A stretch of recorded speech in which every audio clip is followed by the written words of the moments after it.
So hello everyone, and good morning or good afternoon, and welcome to this first session of Rethinking Museums. I will now welcome His Excellence Eric Lavertu, Ambassador of France to Sri Lanka and the Maldives, who will be giving some introductory remarks. Thank you, Aurélie. I hope everybody is listening well. Dear panelists, chers amis, dear friends, good afternoon or good morning, depending. I would like to extend my warmest welcome to all participants of this first session of Rethinking Museums, a first of this kind series of online discussion on museum-related topics. Museums are among the most trusted institutions around the world as guardians and teachers of our history and culture. The world is even more uncertain, but museums continue to represent this continuity in the service of society. For the purpose of education, study, and enjoyment, as stated in the official definition by the International Council of Museums, ICOM, they are windows to our communities and their evolution, and never cease to create links between different cultures. Today and until December 8th, we will be exploring the shared experience that tie French and Sri Lankan museums. With more than 100 sites in its territories, Sri Lanka holds a large spectrum of collection that will have the opportunity to see glimpses of this coming week. France, on the other hand, it's internationally recognized for its museum since the creation of Le Louvre in 1793, then called the French Museums. As André Malraux has said in his book Le Musée Imaginaire, the museum imposes a questioning of each of the expressions of the world that it gathers a reflection on what brings them together. We are here to open a few avenues of discussion on subjects that are crucial to professionals in the sector today. It was only natural to launch the sequence by addressing its creation. There has been more museums created since the year 2000 than in the 19th and 20th century combined. We wanted to ask, what are the questionings that arise when creating a 21st century museum? To address this, we are happy to be counting among us our distinguished guest, Madame Mrs. Sharmini Pereira, Mrs. Aurélie Samuel, Mr. Hervé Barbaret, and Mr. Christoph Feyen. They will be introduced shortly by Aurélie just after my speech. The rest of the week will leave the floor to speakers coming from a wide variety of fields, such as architecture, archaeology, political science, natural history, or design, all gathered by the mutual desire to spark conversation on 4 other key themes that are essential to the modern day museum.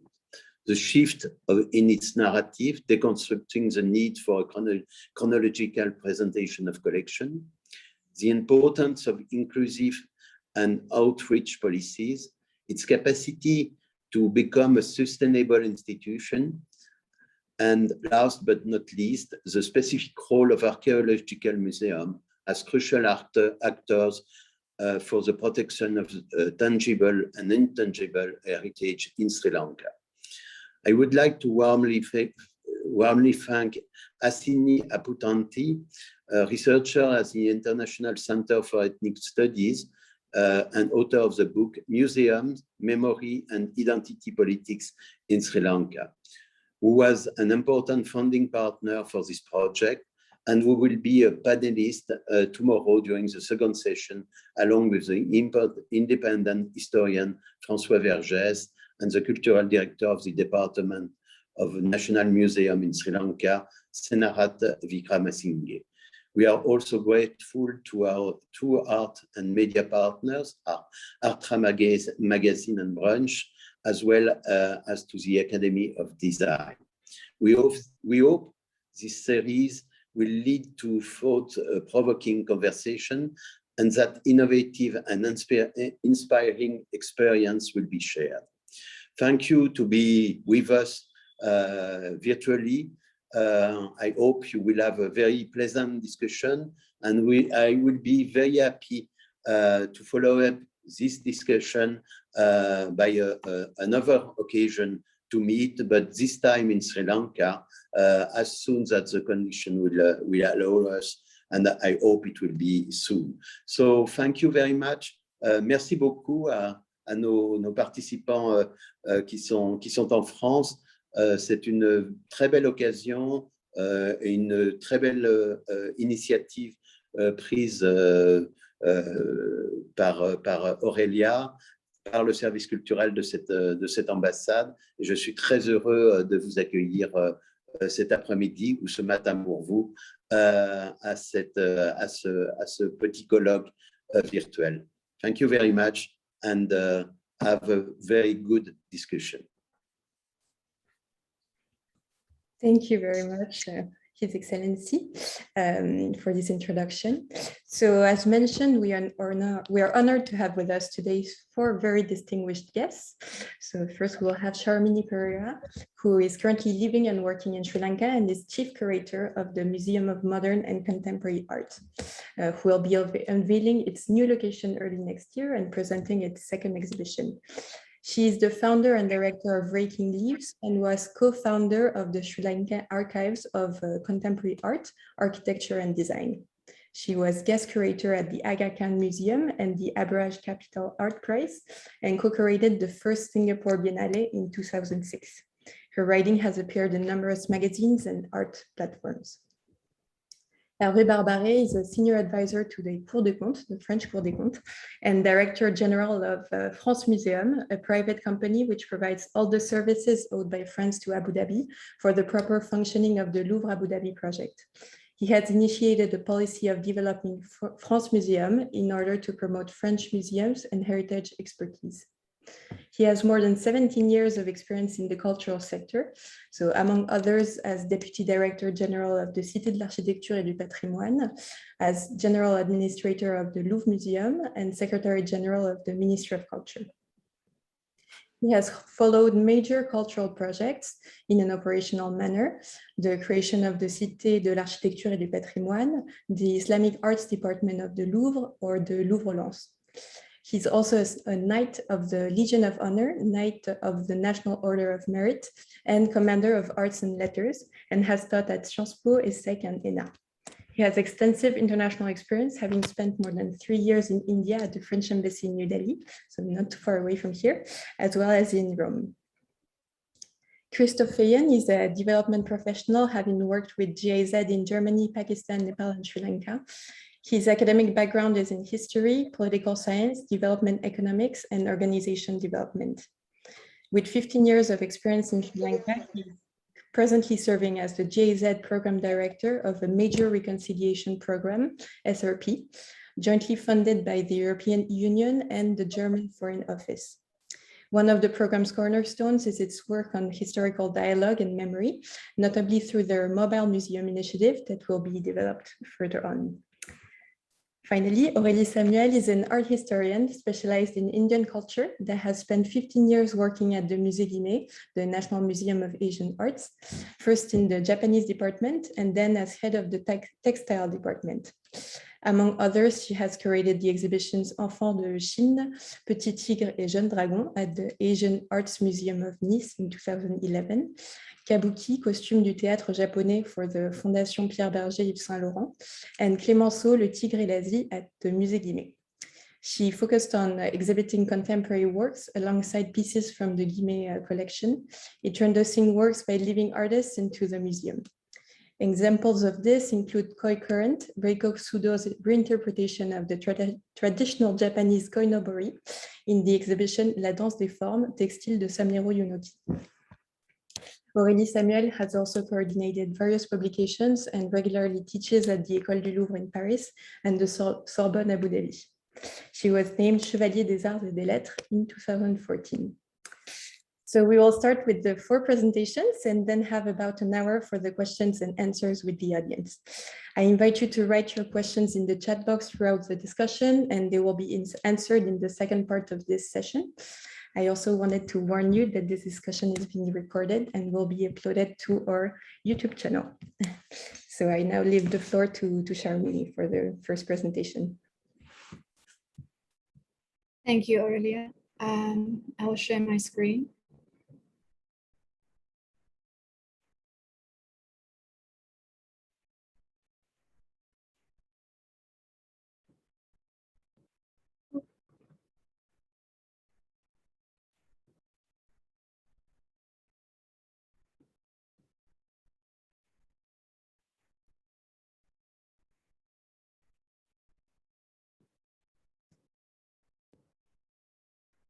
Sorry.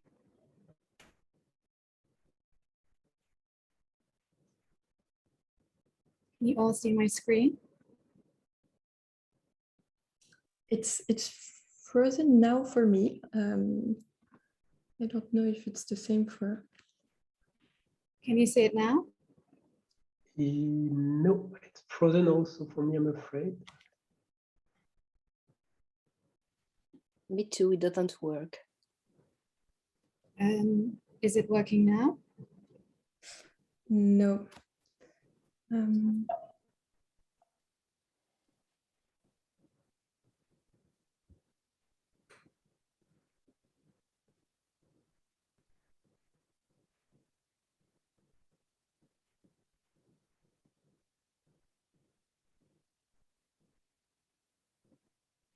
Is it working now?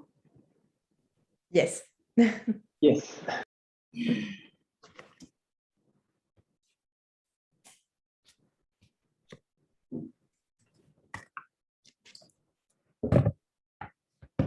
Thank you very much, Aurélie, for inviting me to be part of the program today and this series of very interesting discussions. I'm honored to be asked, and I'm very much looking forward to listening to my colleagues as well on today's session, as well as those who are going to be speaking in the upcoming sessions. So I perform the role of Chief Curator at the Museum of Modern and Contemporary Art. And I'm going to be talking about the Museum of Modern Contemporary Art from the standpoint of creating a new museum. This is a new initiative, and it was launched in December 2019. And the aim is to establish a public museum dedicated to the display, the education, the research, and the conservation of modern and contemporary art. There are approximately about 130 odd museums in Sri Lanka, but none, however, focus on modern and contemporary art. The MMCA is therefore the sort of first of its kind. The museum is a non-profit private initiative. It's supported by grants, donations, and sponsorships. And I should add that entrance to the museum is free to all. Where did this start? It started as a conversation back in 2017 when a group of museum and corporate professionals got together to discuss the viability of establishing a museum of modern and contemporary art. They came from different backgrounds. Some were based in Sri Lanka and some were overseas, but they all shared the single belief that a museum of modern and contemporary art was long overdue, and the importance of establishing just such an institution would be of huge benefit to the communities of artists, both past and present, as well as, of course, it would be important to the city of Colombo. It was a recognition in that conversation at that early stage too, that when we talk about heritage and the need to conserve and display heritage, that we should also be thinking about the cultural output from our recent past. And our recent past has been a difficult one. When we consider the periodization, even though we might argue about when did modern art begin and end, when we think about the periodization of modern and contemporary, we are, after all, talking about artworks that go back now over 120 years.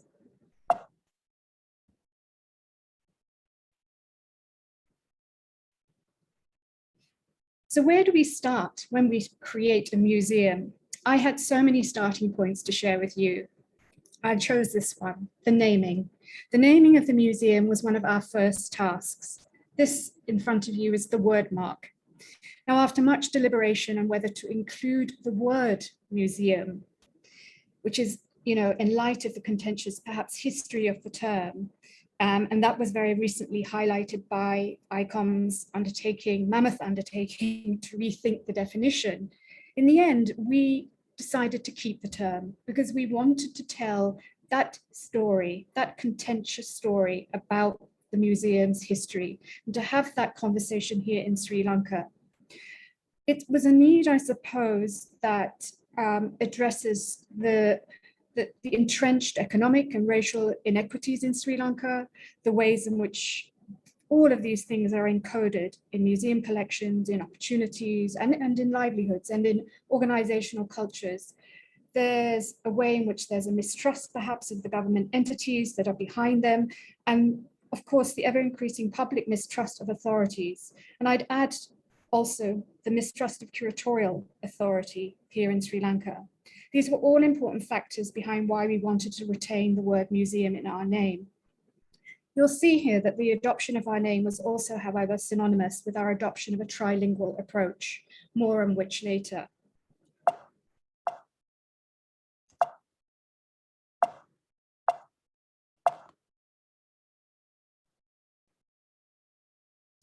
I want to share an interesting part of the discussion that we had when we thought about our name. Right up until the 11th hour, we were thinking about calling it the Sri Lanka Museum of Modern and Contemporary Art, by positioning the word Sri Lanka at the beginning of this phrase. But by placing it at the start of the phrase, it suggested to us a relationship with the state, or that this was some kind of national project.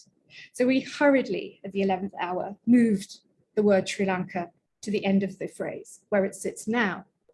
But when you look above at the Sinhala and the Tamil, this is not the case. For those that speak Sinhala and Tamil, in the Sinhala at the top, the word Sri Lanka, the two words, the single character, the beautiful character of the Sri is there.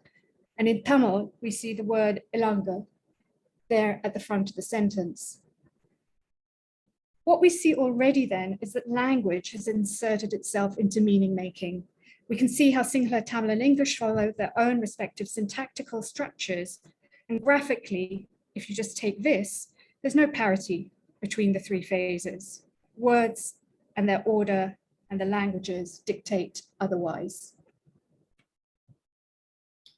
So our first exhibition was called 100,000 Small Tales, and it included over 150 artworks by 45 artists. All were on loan from private museums and collections in Colombo, Jaffna, Kandy, Galle, and Batticaloa.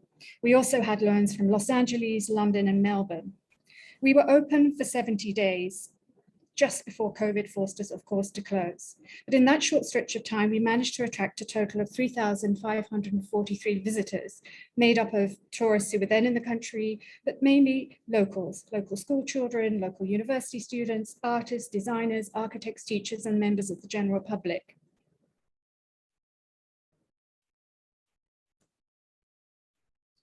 Even before we opened, we knew that a large part of our work would need to address how we build an audience. We knew that in Sri Lanka, however, that there is not a public that thinks about visiting a museum as part of their day-to-day activities, or even as part of their weekend pursuits. Our assumption then was that if you mount an exhibition, the audience will come and see it. In reality, this was not the situation. What we saw was that unless there was an event, people did not visit. We hosted 165 events, 11 kids' workshops, and 12 triangular involved talks. And it was only because of these activities that we found an audience, or the audience found us.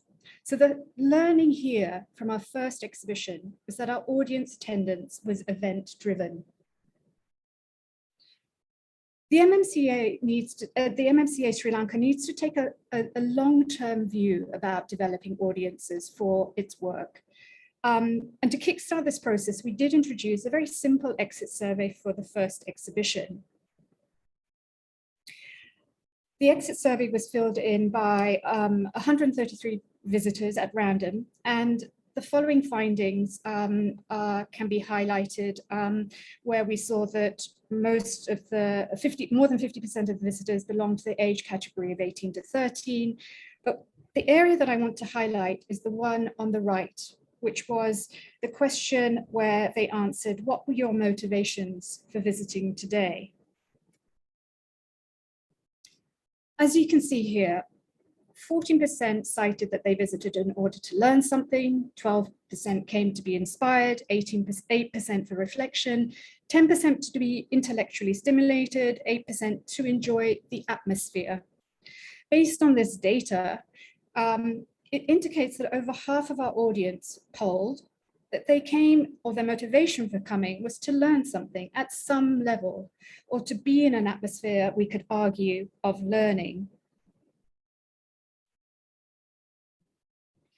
When Aurélie approached me to be part of this panel, she asked me to think about the challenges of setting up a museum. In the slide, you can see Hassani, one of our visitor educators. She's talking to two schoolgirls in front of a painting by an artist who's relatively unknown, called Feyen.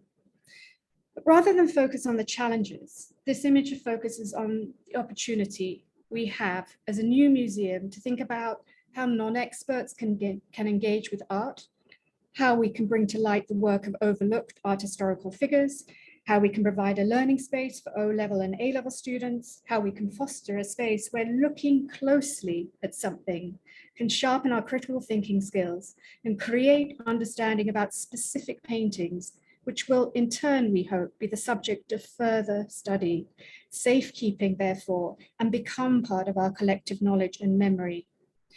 But to achieve all of this, certain things need to be in place. A museum does not make itself. I've been really fortunate to be guided and to a great extent mentored by Suhania Rathel, who's part of our committee.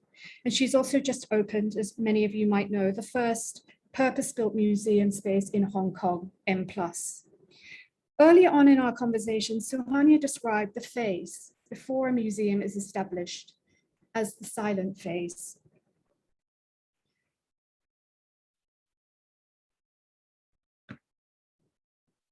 The silent phase refers to a period when the museum is being created from scratch. It refers to all the systems, the frameworks, the infrastructures, the workflows that need to be established. It refers to all the awareness raising, the audience building, the stakeholder engagement that needs to be conducted. It refers to all the research, the training and capacity building that needs to be put in place for a full functioning museum to operate. All of these things, of course, can be seen as challenges. And what I want to do here for the next few minutes is just spotlight very briefly three areas that are challenges indeed, but they're also huge opportunities. There are 18 people here in this image. The person standing to the left is Pramoda Veerasekara. Pramoda graduated from the English department at Colombo Uni the year before she joined the MMCA. She now works at the MMCA in the role of curator, assistant curator, education and public programs. Here in this picture, she's seen talking to 17 students, all of who will shortly need to make a decision about their own careers after they graduate. Here's the opportunity the MMCA has to create perhaps meaningful career paths for all 17 of these young women. The opportunity is one that needs to be created by us. I'm showing you another group here, 18 people again. These are currently the 18 people that are presently driving all the work happening behind the MMCA. 9 of them are part of our museum committee. They are all non-paid advisory positions. And the committee bring a legal, they bring startup, business, museum, scholarly, educational expertise to everything we do. And I should say that contrary to what people might think, they do not drive the content of the program by telling us what to do. They rely on the team of 9 people that make up an MMCA staff to do this. they have devolved responsibility to a group of young experts. It's been very important in setting up the MMCA to have governance and good governance in place. The MMCA's core staff are currently 9 people. None of us have ever worked in a museum full time, and none of us have ever been involved in setting one up from scratch. But all of us are involved in creating what I'd refer to as the back end of the museum. When you're in the silent phase, you do not have years of curatorial research to draw off to make even your first exhibition. Yet the exhibitions we show now need to help us achieve so much of what is needed to take us forward. It's actually interesting to note when you think about any museum that has now opened, can any of us remember the exhibitions that they curated before they opened? What is the role of those exhibitions before a museum actually opens in its permanent facility? One of the biggest and perhaps most vital components, I would say, of setting up this museum revolves around the staffing. And the challenge and the opportunity is building that team of professionals. The MMCA recently conducted research on the current status and gaps of museum training and professionals in Sri Lanka, and our findings were astonishing, but not surprising. The research pointed to huge gaps in the existing museum and cultural sector workforce and have propelled the museum to develop a professional development program, which we will be doing in partnership initially with the Dutch Embassy and 2 organizations in the Netherlands. And we invite and would look for other kinds of partnerships to help us create the capacity that we need. Because if the MMCA is to succeed, it will only do so through empowering livelihoods and building capacity in the museum sector. The second area I want to touch on is language. The MMCA is, we believe, the only private cultural institution in the country delivering a trilingual program. We attempt as far as we can to carry out as much of our work in Sinhala, Tamil and English through our social media, our press releases, our marketing, our education events, even our signage, our wayfinding, and across all of our printed matter.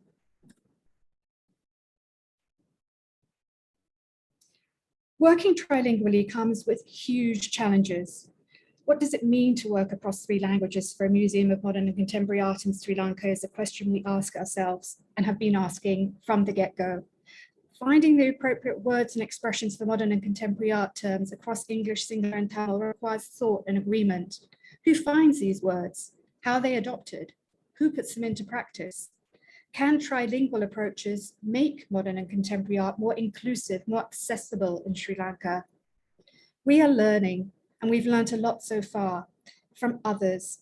And to this end, we are going to be bringing together a group of people to discuss these challenges as part of a program that is upcoming called In Translation. What we recognize with our conversations with many of these people who are also working with these same challenges is until there's a greater conversation and understanding about the subject of modern and contemporary art history in Tamil and Sinhala, the translation of terms, for example, that largely come from English will otherwise remain elusive and unfamiliar. Even though the Constitution of Sri Lanka guarantees language rights, difficulties in their implementation continue and will continue to create barriers to this information.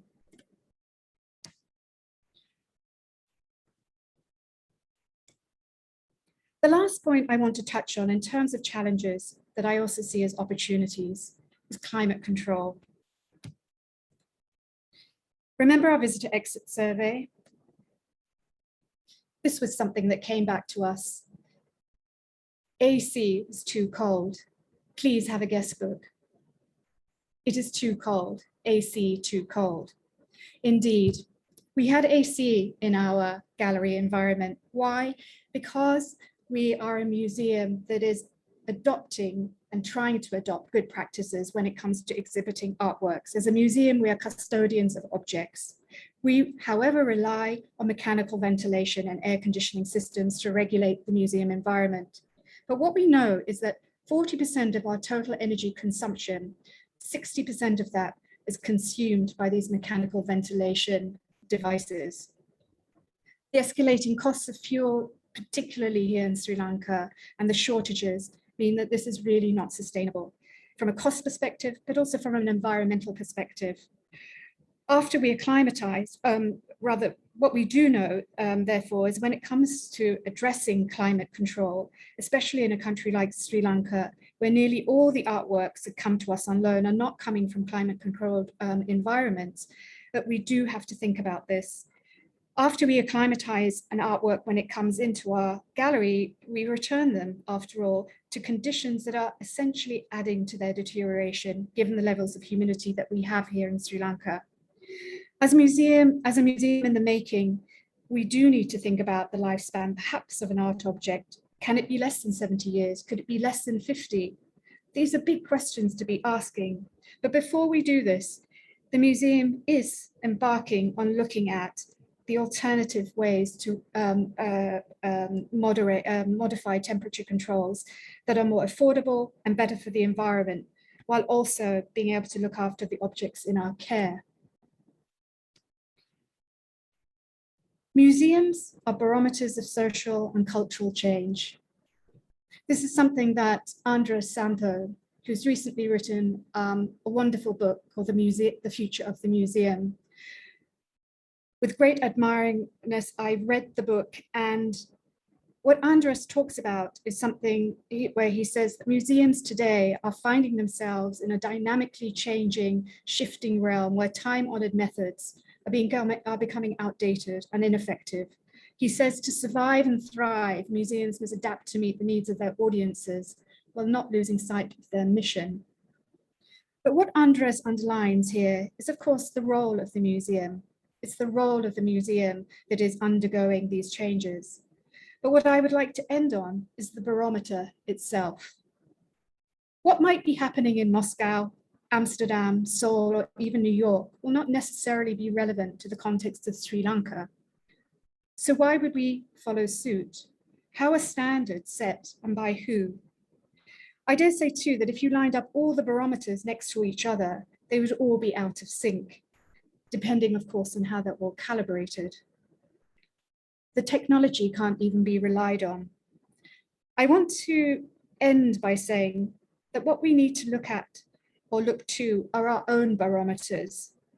The distinctions that exist everywhere should not necessarily dictate what happens here in Sri Lanka. Let's not let this opportunity go to waste. The challenges we face are also perhaps the gifts that we can share and can be offered to other museums, old or new.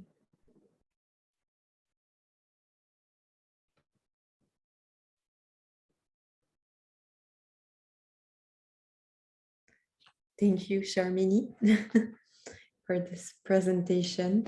It was very interesting. We'll have a lot of questions after to ask you. We'll then go for the second presentation with Monsieur Barbaret, who will be presenting from the Agence France Museum perspective. Merci Aurélia, and thank you to Sharmini Pereira. Actually, what she just presented is really interesting because it's a concrete example of some ideas I would like to share with you about the questions that have been asked about the mission and values of museum, and what are also the common problems that are encountered by newborn museums today. So to start with, I would like to define missions and values of a museum by quoting two major museums directors. First of all, Philippe de Montebello. As you may know, he led the Metropolitan Museum in New York. And he said in a brilliant book of interviews supervised by a scholar, a young scholar, Donatiengo, he said that the museum is first a collection, but the major component that makes it a museum is access. Access is not simply a set of keys that open a door. Access is also intellectual, spiritual, and psychological. You want people to come, you want people to climb the steps. I will come back to this quote because I think it's really meaningful to answer the questions that have been asked in this symposium.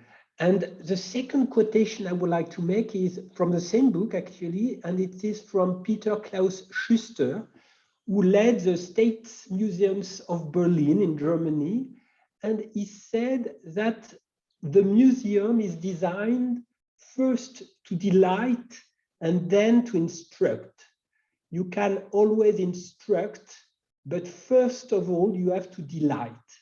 The museum is there for the visitors, for them to enjoy. First of all, museums are there for the general public.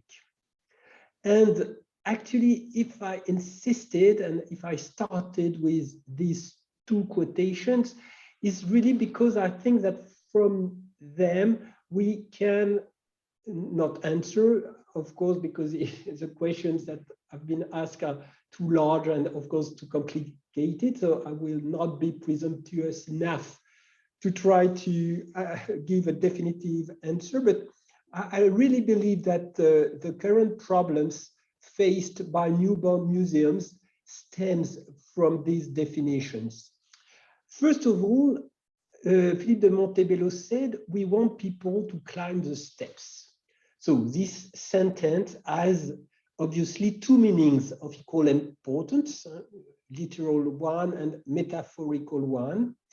And it's true that on a literal basis, we want people to climb the steps to enter museums. So I would like to say that although large and popular museums, like the Metropolitan, the Louvre in Paris, or other museums in other parts of the world, some of them are very successful and they host millions of visitors.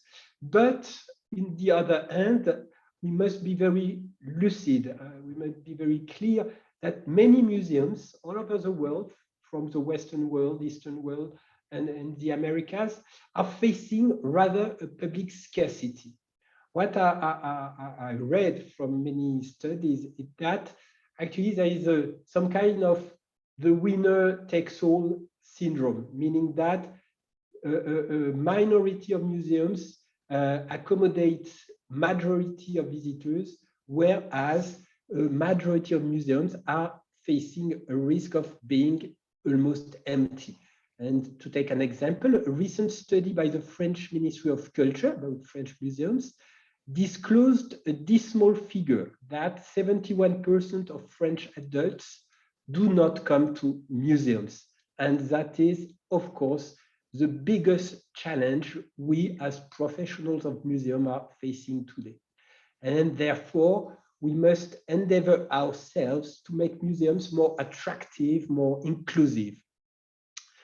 But to climb the steps has, of course, a metaphorical meaning, more intellectual and spiritual meaning of course, improvement and progress. And in that matter, a museum experience is a sensitive experience.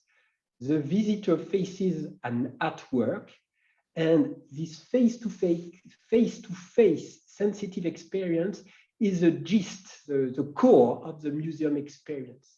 And enabling the visitor to have this intimate and quiet relation with an artist's creation is essential. And I will make another quotation, but from the American philosopher Nelson Goodman, saying that many visitors to the museums do not know how to see the works there. Making works work, and that for Nelson Goodman is very important, to have the artworks work is essential in the missions of the museum. So he says making works work is a museum's major mission, and the myth of the innocent eyes, insular intellect, the mindless emotions are obsolete. It derives from that two things. First, in a museum, we need to give all the tools necessary for the public to get the best out of the works. And this is, of course, very, very important. And I will come back to now Mr. Schuster, who said that the museum is there for the visitors to enjoy. And this is, of course, very important, that museum experience as an exhilarating experience means an ability to entertain without compromise. High tech, but also low tech tools may be of help to have both entertaining and instructing moments to highlight a work of art. And also to have in mind the idea that a visitor has to enjoy his experience. To enjoy means really a pleasure. Museum experience has to be a pleasant moment. And this is very important because too often the visitors think that when they go to a museum, they will learn things, but not enjoy themselves. And this is something which has to be addressed right away. So to do that, also museums must invite other forms of art than only visual art. I mean, performing art, dance, theater. A museum should be a welcoming place with bookshops, boutiques, restaurants. All this, of course, seems obvious, but you know, these ideas lead to a new concept of museum, of hybrid places, where a museum is not only a building with artworks in it. It's much more complicated. It's actually a complex system. And this is an idea that I strongly advocate, which is that the museum is a complex system that has to be addressed from a global point of view. And also to answer the question, which is what are the current problems of a museum? I would like to come back to what Sharmini Pereira said, or the quotation she made, that museums are barometers of social and cultural change. And this is very true, that museums are a mirror of our social and economic situations, not only cultural institutions, but they have also this kind of ambition. So it means that today, facing the current problems of museums is also to ask how to address the cultural dangers of identity politics, sectarianism, essentialism, also how to address the risks deriving from climate change, all the problems of the society today. And I would like also to insist on the fact that, you know, when you are facing artwork, actually it leads to the idea that, you know, equality, dignity, and rights, which is a living principle of humanism, is reflected in dignity and rights of every artwork, which means that it gives the idea that there is a new and renewed, actually, generous principle of universalism, which is the living principle embodied by an experience like the Louvre, Abu Dhabi.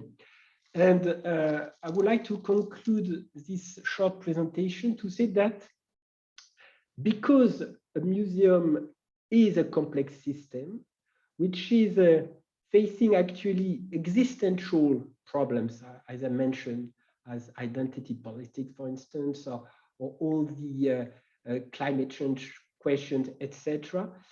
But it is also, the museum is also facing down-to-earth problems, you know, and Sharmini Pereira mentioned, for instance, the air conditioning question, etc. So my point is to say, as a complex system, when you are in charge of a museum, your problems are very intellectual on the one hand, but very technical on the other, because you are not writing a book, you are opening a building in which you have to host visitors that have to be, you know, enlightened as well as enjoying their visit. And to conclude this conclusion, I would say that France Museum, you know, who is in charge now for almost 15 years of the Louvre Abu Dhabi project, is precisely, you know, it's precisely the job of France Museum to support the endeavors of those who have the project of creating museums, to help them understanding this complexity of the system, which is a museum today. Thank you. Thank you very much. It was really interesting. We'll go directly to Christoph Feyen's presentation. So I will be sharing. Should I go for the first video, or maybe Aurélie, just a minute of introduction and then the video clip? Yeah. So first of all, thanks Aurélie and French Embassy for organizing such an interesting series of webinars. I'm quite happy to be part of this distinguished panel of presenters. And I would like to just give a little introduction into a mobile history museum that has its origins about 5 years back, when the German side, the German Foreign Office, decided to support Sri Lanka and the then government in its reconciliation process. And the focus of the support that was offered to Sri Lanka was to conceptualize and pilot a mobile history and memory museum. So we started about four and a half years ago, preparing the concept, and we'll start now by looking at a 4-minute video clip that gives us a bit of an impression of the very first location where we hosted the museum almost 2 years back. No, a little more, 2.5 years back. And after that, I will introduce you into 3 key questions that we are constantly dealing with ourselves. But Aurélie, can I ask you to just put the video clip in?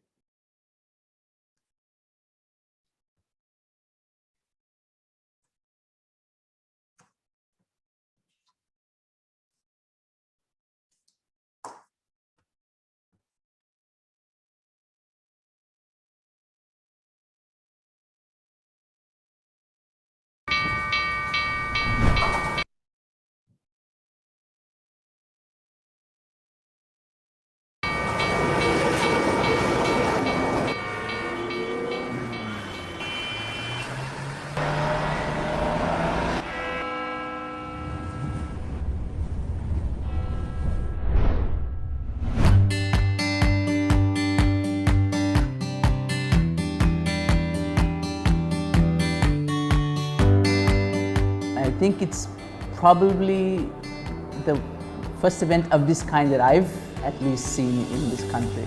And what I really like about it is the idea that there's no one single narrative, right? You know, we go through school learning history, but whose history is that?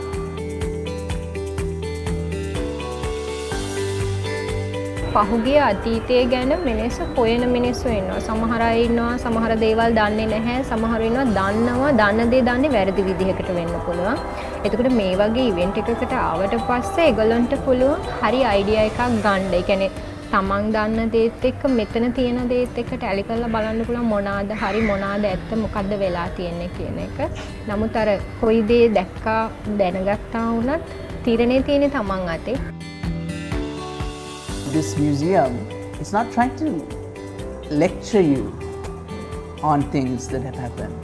It's trying to involve you in the idea of objects, the idea of past, the idea of history, the idea of identity and your own lives, and bring those together. So it's not trying to lecture you like a normal class environment, but get you to be part of the story, the bigger story. පාසල්දරුවන අප මේ ගැන දන්නට දේවල් ඉගෙන ගත්තා. මිරිස් ගල සාරි ඒ item එකට තමයි ගොඩක් කැමති.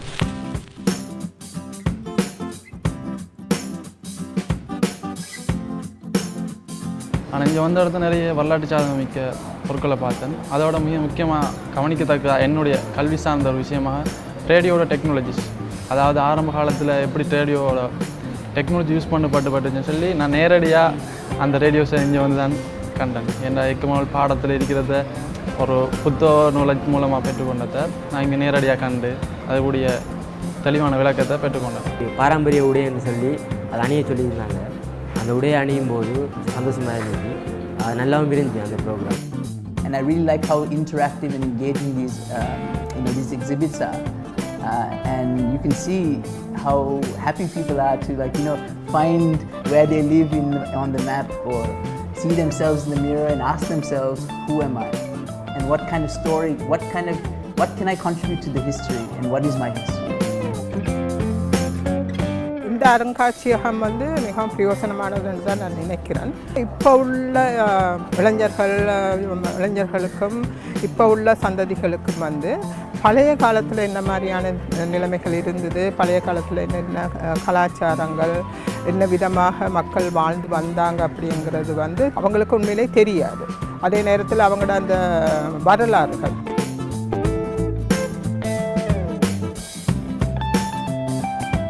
இப்போ வரக்கூடிய சந்ததியினர்களுக்கு இது ஒரு முக்கியமான ஒரு விடயமாக நான் கருதுகிறேன். இதை போன்று நிறைய கண்காட்சியை நடத்த வேண்டும் நான் கேட்டுக்கொள்கிறேன்.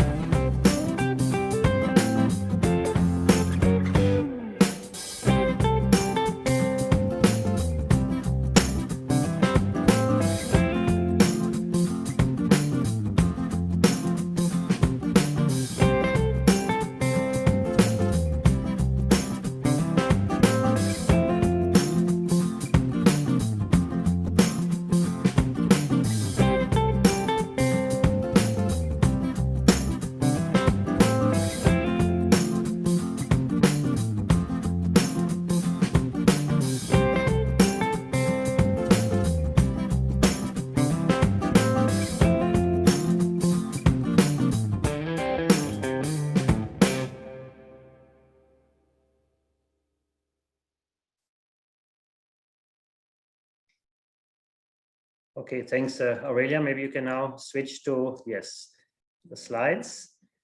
So as we were invited to be brief, there are basically 3 key questions that I will guide you through, questions that we are asking ourselves. And it starts with the next slide. What guides us in the development of this mobile history museum?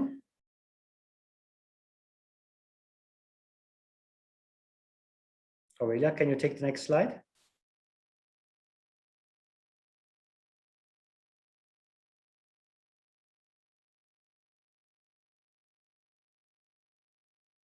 Okay, so you saw the video clip of the very first 10 days of the Mobile Museum when it was hosted in Moratuva, south of Colombo.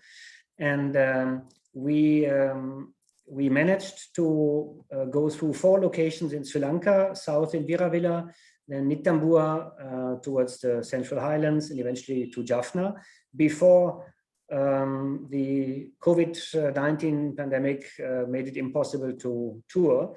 We have a response to the fact that we can't tour the museum since then, because we are in a process of transforming the mobile museum into a virtual variant, but I'll go into that a little later. The key issues that guide us, or the key principles that guide us, are first and foremost that we look at the museum development as an open process. So we had no detailed program of what we wanted to eventually see as the final outcome in 3 or 5 or 10 years. But we basically threw a stone into the water and watched the ripples and tried to develop the museum in a rather organic way. Our key principle is that we want to raise curiosity. We are not shying away from entertainment in the museum, as long as it helps visitors to connect, and particularly the youth to connect. Our key mandate is to foster multiple narratives. So invite youth to look at historical events or narratives from different perspectives. We made it a point from the outset that we wanted to invite visitors to listen, to watch, to read, and touch. I emphasize touch, something that is very unusual in Sri Lankan museums, that visitors are allowed to touch objects. We encourage them to touch and to get a feel for things. And all that provides for a multidimensional experience. And one of the other principles is that we wanted to ensure localization and community engagement for each of the locations where the mobile museum was supposed to be hosted. To give a simple example, you saw the map of Moratuva, where one of the visitors just positioned herself and her own house in this community. And obviously, we also try to link up to changes in the community over time that may be of relevance for reading of history.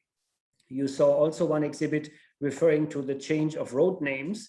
And we gave a very prominent example from the capital, Colombo, where a name that was originally named after a British governor was changed after 200 years into the name of the rebel that fought the very same governor, and who is now regarded as a national hero, whereas for 200 years he was regarded as a rebel against the crown.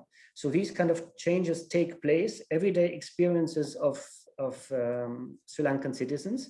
And we tried to invite the visitors of the Moratuva Museum to reflect on the name changes of roads over the last couple of years and ask themselves who decided that this road should not have the name of this person anymore, but the name of another person. So inviting them to interrogate history and accept the fact that history is continuously being reinterpreted. We had a strong community engagement by forming so-called sounding boards. These were history teachers from the community, or sometimes members of local administration, or from religious schools, who were engaged in the preparation for each mobile museum, so that we could ask them whether they feel that any of the exhibits may be of provocative nature or could be misunderstood. We also took some exhibits out that seemed to be too challenging. And we tried to involve these sounding board members into the risk management of the museum. What we have as a principle, but more implicitly than explicitly, is that by following the principles outlined before, we attempt to redefine the idea of a museum as it is known in Sri Lanka, and to also redefine the common, or interrogate the common understanding of history as it is practiced in Sri Lanka. And all this on a path towards exploring opportunities for creating what we call tentatively a people's museum. How far we will come to that the process will show. We have 3 years behind us, we have many years ahead of us, but that is a vision for the future. Now let's go into the second slide and just reflect on what is it that actually encourages us. We see an enormous demand for a museum that is different to conventional museums in Sri Lanka. And the feedback that we have received from visitors has been overwhelmingly positive. We also had a feedback rate of about 30 to 35%. So almost every third visitor provided us with a written feedback, which obviously helps us to really check what went well and what was not understood, or what could potentially be changed. We see that there is a real hunger for a new experience that allows people to connect, and that is true for both the main target group of youth, but also for teachers who visited the museum and who are now in contact with us even 2.5 years later, because they work with us on the development of educational material for their teaching. We had no difficulties mobilizing volunteers and local activists. We have one small video clip that is a little too long to show here now, but that gives a wonderful impression of how volunteers connect to the museum and basically change their role in the community by being a representative of a museum. And similarly, we did have no challenges in mobilizing contributors, both professional as well as so-called amateur contributors, who were willing to be part of this evolving museum.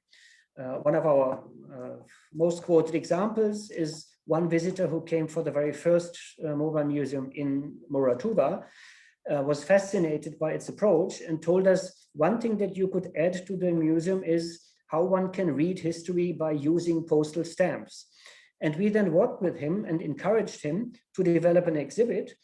And about 6-7 months later, in one of the follow-up museums in Nitambua, he had one exhibit with postal stamps from his own collection. And he conducted workshops for school students on how to read Sri Lankan and Ceylonese history by using postal stamps. So that's one example how we have managed to involve visitors into the further evolution of the museum.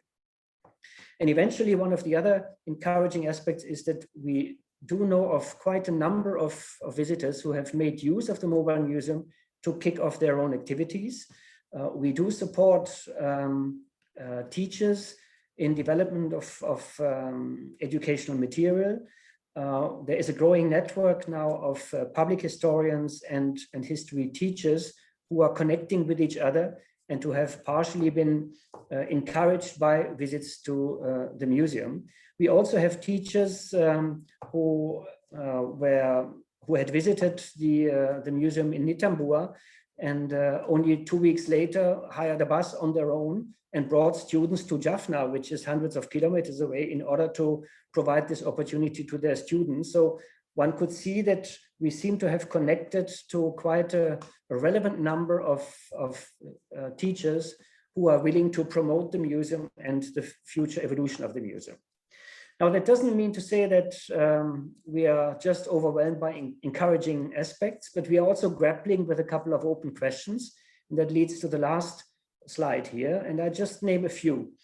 Firstly, we find it's quite a balancing act between the narrative arc that we had originally conceptualized to guide the museum and the community engagement that we want to see. The narrative arc refers to 4 zones within the museum that we had originally felt to be important. And at each start of the zone, at each end of the zone, there were introductory questions and ending questions so that we could guide visitors through a logic and eventually come to the final zone and the final question, who am I and what is it that I can contribute to history? Am I a history maker? That was the end of the narrative arc. But now, with the kind of community engagement that we are so happy about, we obviously need to accommodate ideas that come in. We sometimes may also have to say no. And some of those exhibits that we may find very encouraging and that we want to integrate into a certain museum at a certain location may mean that we have to compromise on the narrative arc. So there, the conceptual aspect vis-a-vis the inclusivity aspect is something that needs to be balanced, and where we just try to find pragmatic conclusions, but don't have an eventual answer to it. The second point that we are grappling with is the challenges to go virtual. And as I mentioned before, due to the COVID pandemic, since February of last year, we couldn't tour the country anymore. But the Foreign Ministry in Germany encouraged us to then try out and see whether one could transform the mobile museum, the physical one, into a virtual variant. We are working on that, and we are happy that by January we are able to launch the virtual museum. But we also had quite a bumpy process in transforming the physical into a virtual, simply because the whole approach that one has to take has to be critically reviewed. We have a relative assurance that when school classes go through the museum, they will follow the 4 zones. But if you go virtual, you obviously leave it to every visitor to just follow their own track and pick what they are interested in, and not necessarily follow a line of argument that the museum would otherwise like to make.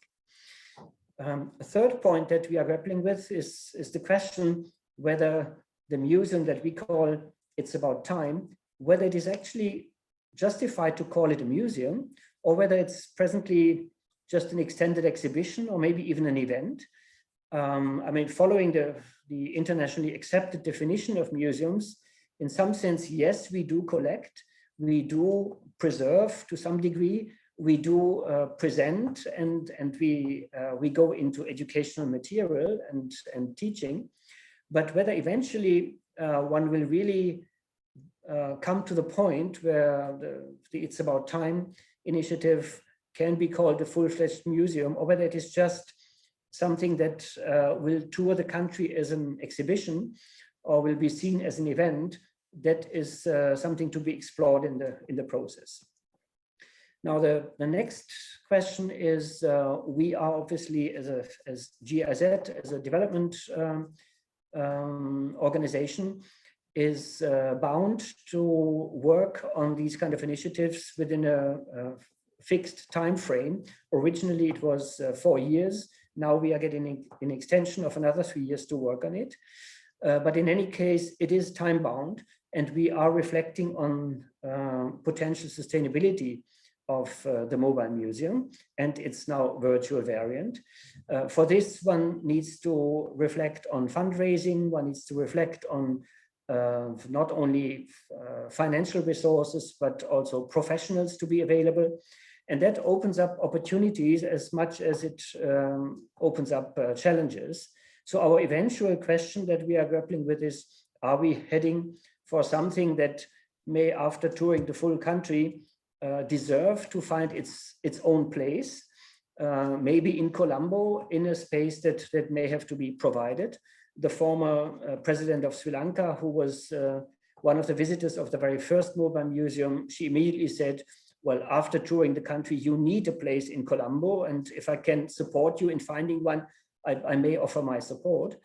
But we ourselves are a bit skeptical whether this is the one and only option that one should go for, because following the rather organic approach that we have tried from the outset, we could also imagine the mobile museum to not necessarily end up in one place, but rather continue to tour or even be transformed into localized variants. I mean, we have been in contact with school museums, we have been in contact with communities that are interested in developing community museums, and it may as well be a perspective for the mobile museum to just see its future there, rather than at one final space that has the more conventional aspect of museums.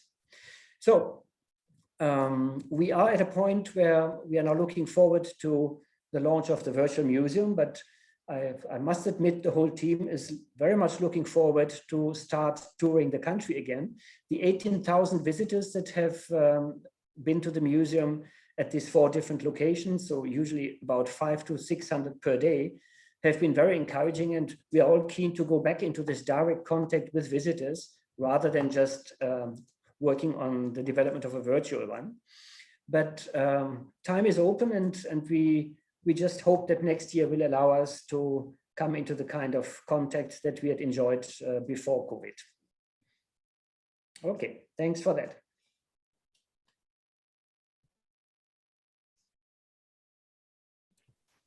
Thank you very much, Christoph, for this presentation. We'll go for the last presentation with Aurélie Samuel. Yes. Sorry. Hello, everybody, and thank you very much to invite me today to present the Musée Yves Saint Laurent. So my presentation will be quite different from the other intervenant because I wanted to share with you the different steps of creation of a museum. The Musée Yves Saint Laurent Paris has opened in 2017, and it was the first museum in France dedicated to a fashion designer. So it takes a long time of reflection to know how to create a fashion museum, because we don't have other examples in France. So just one word, because we don't have a lot of time, just one word on Yves Saint Laurent. He was born in 1936 in Oran, Algeria, and he moved to Paris. He moved to Paris in 1954. Yves Saint Laurent convinced his parents to let him move to Paris alone, and he enrolled in the fashion school funded by the Chambre syndicale de la couture. And in November 1954, he participated for the second time in the Secrétariat International de la Laine competition, winning both first and third prizes in the dress category. Very soon, he was hired by Christian Dior in 1955 as an assistant, and he became the director of the fashion house Dior in 1957 when Christian Dior died very suddenly. He was only 21 years old, so he was very young. And he is mobilized for the war and falls in depression and stopped working for Dior in 1960. In the same time, he met Pierre Berger, and they decided together to create their own couture house in 1961, with the first fashion show in 1962. They moved to 5 Avenue Marceau, the place of the museum today, in 1974. So the problematic was to create a museum located in the place of the former couture house. The desire to create a patrimony first arose in 1964, when Saint Laurent decided to set aside certain designs after each show. He began keeping a selection of prototypes from each of his collection. This is a particularity of the Yves Saint Laurent Couture House, because the prototype is a design created by the couturier, the designer, produced by the workshop, of course, under his supervision, and presented at the catwalk show. It differs from the client garments created in the weeks following the show according to their specific measurements. And we are the only house, I think in the world, to have kept the prototypes. We have about 90% of prototypes in the storages.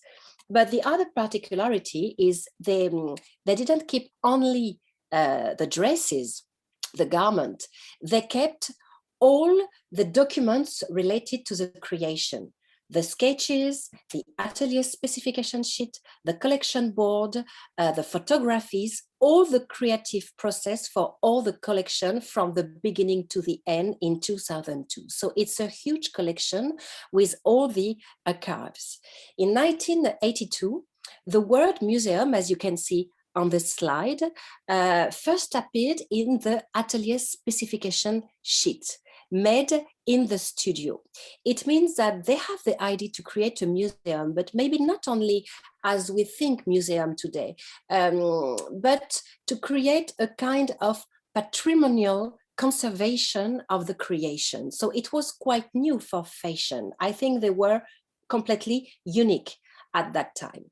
So now today, and when I arrive in the museum, Pierre Berger hired me in 2016 to create a museum, a true museum, a Musée de France with the protection of the Ministry of Culture. He informed me of all the collection, and now today we have an inventory of about 79,000 objects. That it's quite huge, but we didn't finish the inventory yet. And you can see that we have haute couture, graphics art, theater, cinemas, and musical garments and accessories, photographs, and artifacts. So when you see a garment, we have all the process, the former sketch designed by Yves Saint Laurent himself, the atelier specification sheet, the garment, the collection board made during the creation of the collection, the manutention, it's a technical file with all the furnitures, the samples of textiles, the Polaroids made just before the fashion show to fix the accessorization, the photographies of fashion show, the client's book that it's completely confidential, of course, and the program collection. So we have all the process, and we wanted to show all the process, because when the couture house closed in 2002, Pierre Berger has decided to found the foundation Pierre Berger Yves Saint Laurent. And he organized a lot of exhibition, a kind of retrospective on Yves Saint Laurent works, but only with the garments. And me, I proposed to Pierre Berger to display also all these documents, because it was important to understand the creative process, to show the archives kept by the couture house from the beginning, and to explain that the fashion has become to change of status, because now I consider that fashion is not only a craft, but only an art. So when you want to open a museum, it's important to have this discourse and to display all these documents. In 1981, Hector Pascual, who was a theater designer and a costume maker, became the first curator of the garments of the couture house. And he created storages that move in the former couture house at 5 Avenue Marceau in 2002 when the couture house closed. As you can see on the files, it's a true international rules storages with a climate control. And we have the pieces for the most fragile keep flight, suspended on padding hangers with internal shapes to the other. And we preserved all the garments inside the storage kept in the 5 Avenue Marceau. So you can see several parts of the storages. It's to inform you that before creating the museum, the storages was done. And it's important because they are in the place of the former workshop, exactly as they were made, because the workshop sewn these garments in this place, exactly at the same place. So it's a contextualization of this work. They are exactly at the same place where they were made. We have also accessories, and we have a storage dedicated to accessories, as you can see on the file. The year 1983 marked a shift with the couturier entire in the Metropolitan Museum of Art in New York at the invitation of Diana Vreeland, former editor-in-chief for Harper's Bazaar and Vogue. So she making him the first fashion designer to be exhibited in a museum during his lifetime. And at that moment, a storage dedicated to the graphic arts was created, first outside the couture house and then moved to the couture house in 2002. And later, just before my arriving in the museum in 2015, the foundation decided to classify the archives, magazine, photographies, and all the documents related to the creation. So we have all the documents now in the museum. So Pierre Berger wanted to protect the collection, and he asked me what is the solution to protect the collection. And he was a little bit sick, so he was worried about the future of the collection kept before the beginning. So I explained him that for me, a changes in status was important. So the Yves Saint Laurent Museum, charged with collection conservation, received the label Musée de France. It means that the works are henceforth protected by virtue of their inalienability and imprescriptibility, both fundamental principles of museum law. The aim of the museum is to legitimize the work of Yves Saint Laurent, of course, but to legitimize it on the history of art and not only in the history of fashion. So we have created first an inventory deposed to the French archives, to the service of the French Museum, to protect the collection. And then we have decided to transform completely the couture house in a museum. So the construction was not easy because the couture house, the museum now, take place in a building classified of Napoleon III historic period. So it was quite complicated because we wanted also to keep the atmosphere of the couture house, to explain what was a couture house and what was a function, because it's important also to the visitors to understand that we were in a very specific place.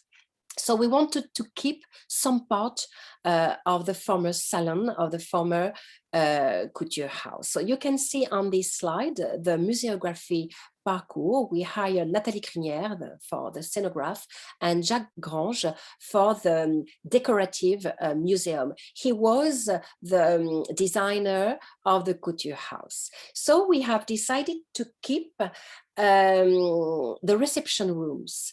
It was there where the clients were received for the fashion show when it took place inside the couture house, because after it moved, the fashion show became a real big show in an intercontinental hotel in Paris. But at the beginning, it was in the house. So for us, it was important to display this very particular historical place to show what was the atmosphere of the couture house. And then after, we completely transform the place on the first floor and the second floor to display several thematic dedicated to the designer. First, the style. The first section brings together the designs that define the Yves Saint Laurent signature style. And then you can see on this projection of the architect the history of a collection. Each season was the occasion for a new collection, of course, and in haute couture, the spring-summer season is presented in January, and the autumn-winter season is shown in July. So presenting the history of a collection also helped to keep the spirit of the fashion house, because each year, visitors will see the new collection of Yves Saint Laurent, because of course, for textiles, we can speak of permanent collection. Because of the conservation, we have to change to make rotation of the work. So each year, we change the presentation. So we will display a new collection, even if it's not the new collection. So we can keep this spirit. And this idea pleased a lot to Pierre Berger. So we decided for the opening of the museum, of course, to display the first collection, 1962. Yves Saint Laurent participated in a long tradition of collaboration between haute couture houses and skilled craft people. It's very important because haute couture has contributed to preserve the savoir-faire, the very typical French savoir-faire. So it was important for us to display this very particular garment with Hervé, Mérine, Le Sage embroidery, Abraham for the printing textiles, Brossan-Meret for the textiles and embroidery appliqué, or Le Marié, for example, for the feather work.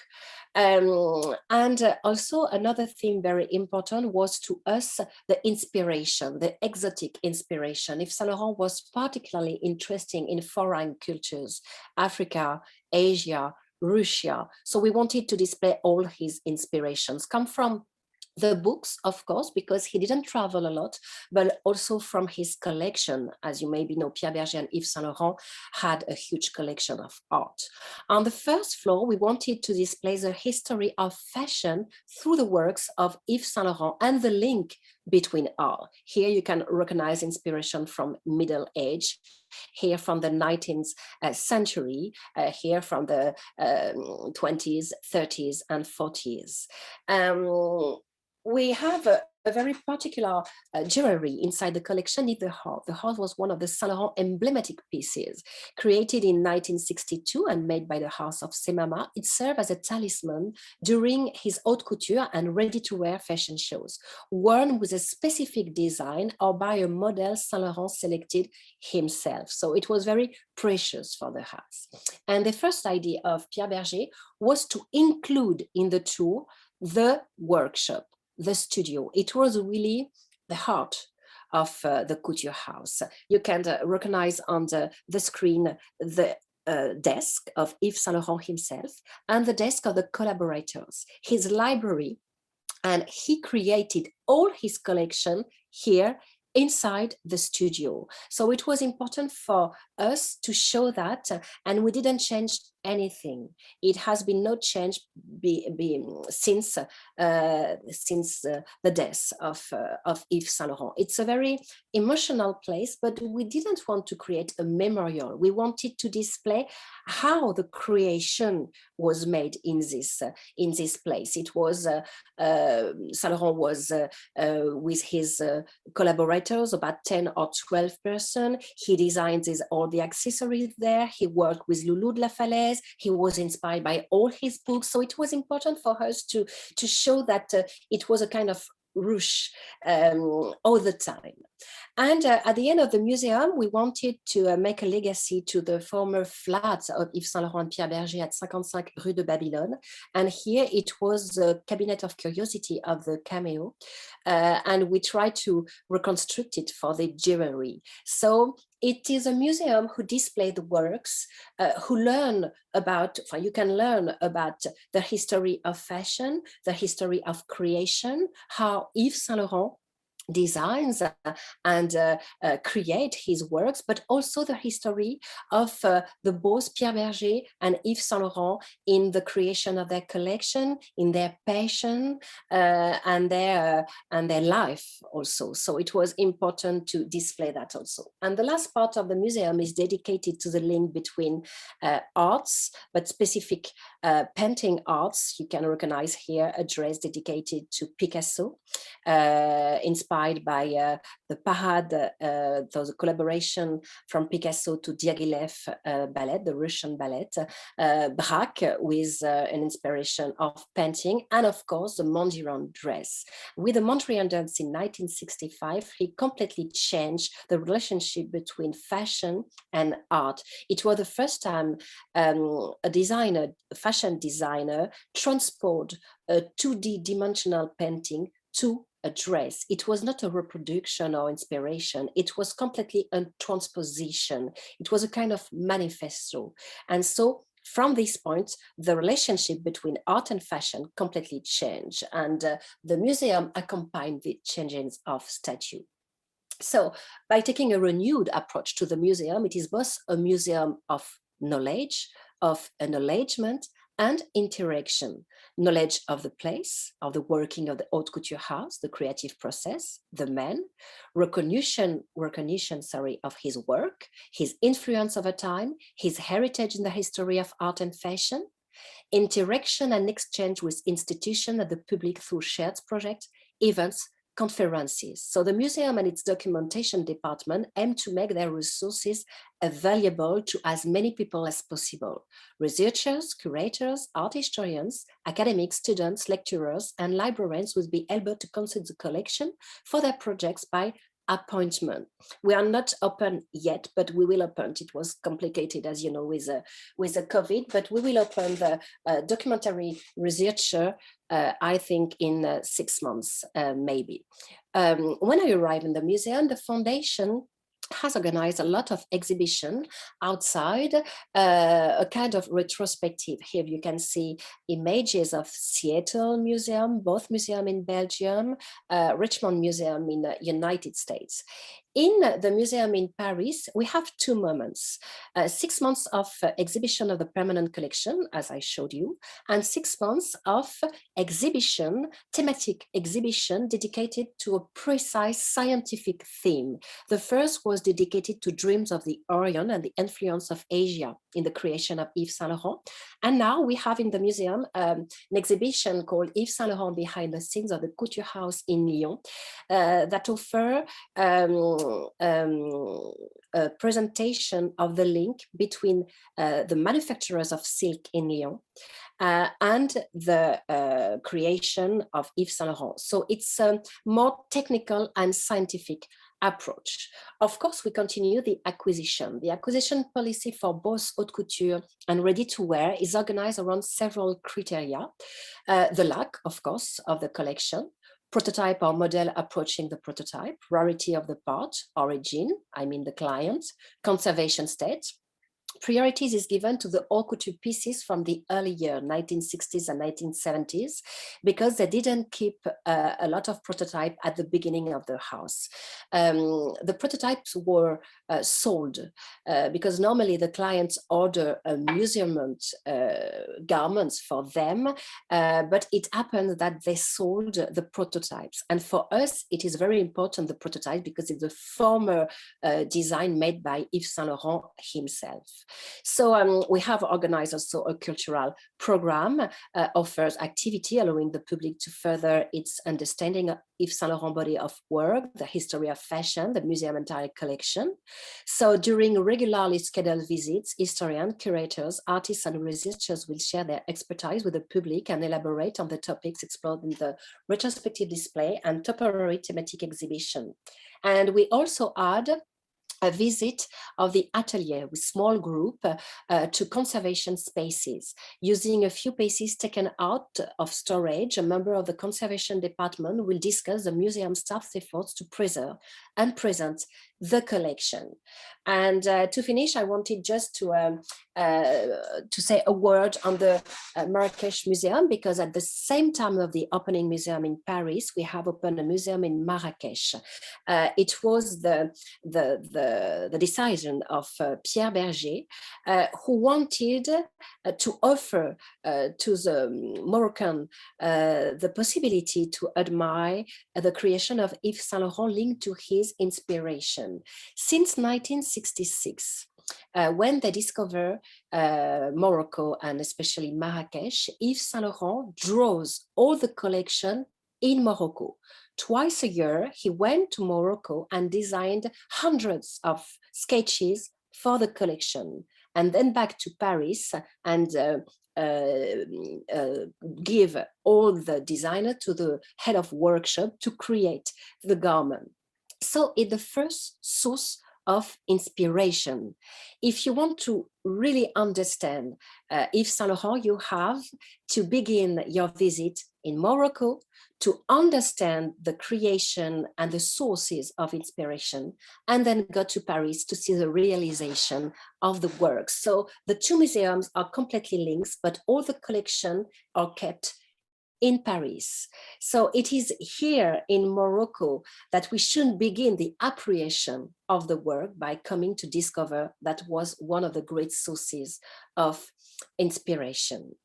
Conscious of the need to preserve the works of a creator and a fashion house, Pierre Berger and Yves Saint Laurent early on and beyond anyone else took a systematic approach to the preservation of their own creation.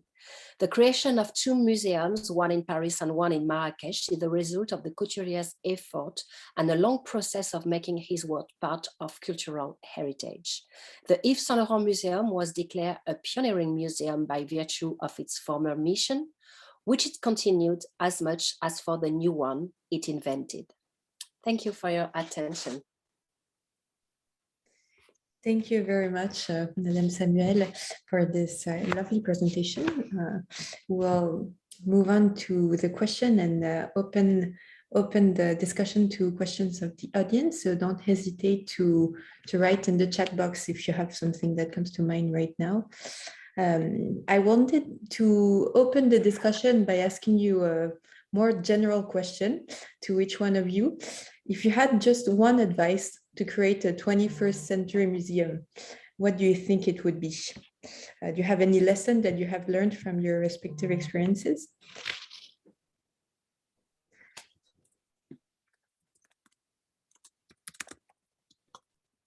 I don't know if there's someone that would want to answer.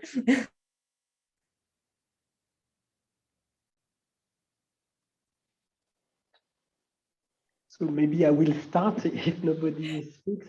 No, it's of course a good question, but the main advice is just not to think it is easy to open a museum, because actually in France as abroad, too many failures in the field of museums are coming from the fact that some very well inspired people are thinking that I have a collection, I will build a beautiful building. Most of the time they are requesting a great architect to do something, but actually it's much more complex. So my advice is, whatever you think about a museum, there is an investment to be made at the beginning in the conceptual stage, in order to avoid all the mistakes that are common in the museum field, which are definitely, as I said, conceptual on the one hand, but also very technical and down to earth. And this means that it's a bit more complicated than just thinking I build a building, like I build a hotel, although building a hotel is also very complicated as well. But this is my advice. Be very careful, and also have some experts along with you in this adventure. That would be my advice. I think you're right. And it's a critique we have in the museum, because a lot of people said to us that, yes, it's beautiful, you have a great building, you have beautiful works of art, but is it necessary to create a museum?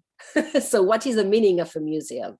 But I am sure that, yes, it's necessary to create a museum, because we have not only beautiful things, we have also a scientific approach to develop in the museum. But some of, because I think maybe it's fashion. Sorry to answer, but because I really understand what you mean, and we have exactly the same critique, and I think it's something we have to care. What we want to display in a museum, what is the difference between a museum and an exhibition? So what is the aim, the contextualization of a museum? So I think it was a question we had when we create the museum. I hope we have tried to answer, but we have to continue our reflection. I may connect to that, Aurélie, if that's okay. But along the lines just outlined, and also in line with our basic approach of critically interrogating history and how it is constantly rewritten, I think any creation of a new museum has to go along the lines of who wants it and for what reasons, right? Mm-hmm. Because there can obviously be new perspectives that are either having a very democratic mandate, or it comes out of a very personal commitment to a field of art or history or whatever. And justifiably, people can create museums if they have a passion for it. But then the question is, how do they connect to those who are supposed to visit museums? So this whole issue of who wants it and for what reasons is something that should be critically interrogated when conceptualizing a new creation. Mm-hmm. But also, it was, I think, when we crest, sorry, because I don't want to speak all the time, maybe I can leave my colleagues, but just when we ask to the French Museum the authorization to have the labelization Musée de France, we wanted to know if we have a patrimonial collection. And yes, because France began to understand that fashion is part of his history, and fashion became art. So it was a legitimization, I think, of creation, this museum. And now I stop. But it's a really, it's true, it's a question. I can add something to what everybody has just said, which I think is to remember where we're located. And I think the future, the flourishing of museums in the future will be those that start with where they are based and thinking about the location. And that's not just the physical, but more in terms of what that location represents in terms of a cultural mindset. What does it entail in terms of its own art history, which connects obviously to this, the who is it for? But I think it's really important to think and start from the local. I think as museums around the world, we're connected to one another by name. And I think there's usually the reaction is to perhaps think of ourselves in the shadow of another museum, or in the kind of creation of something that will be in the image of another kind of museum. But I think the museum will only change if it also starts to think about itself from its local place, from where it begins. Mm-hmm. And I think that connects perfectly to one of the questions that we've received from Nishara Mendes, who is asking specifically for Sri Lankan museums.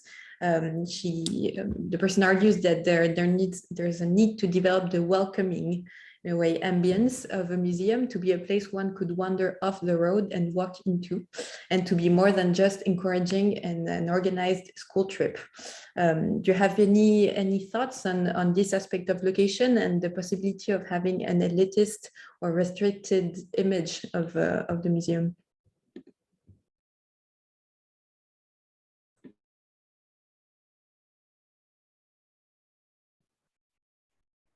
I agree that there is definitely a very elitist image of the museum.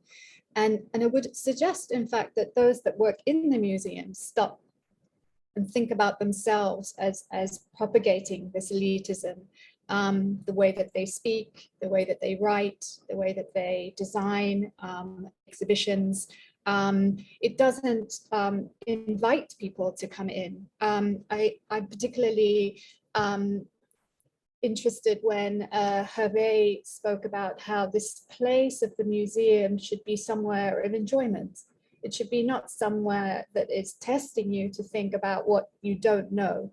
And this is something that all museums perhaps can think a bit more about. But in Sri Lanka, we have a confounded situation because of our own history here, where definitely I've already mentioned language has played a huge part in that, in providing access or not access to information. I mean, typically now, if you have a problem with your electricity and you try to go and make a complaint, you will find that the forms are all in Sinhala. So you can't make a complaint if you don't read Sinhala.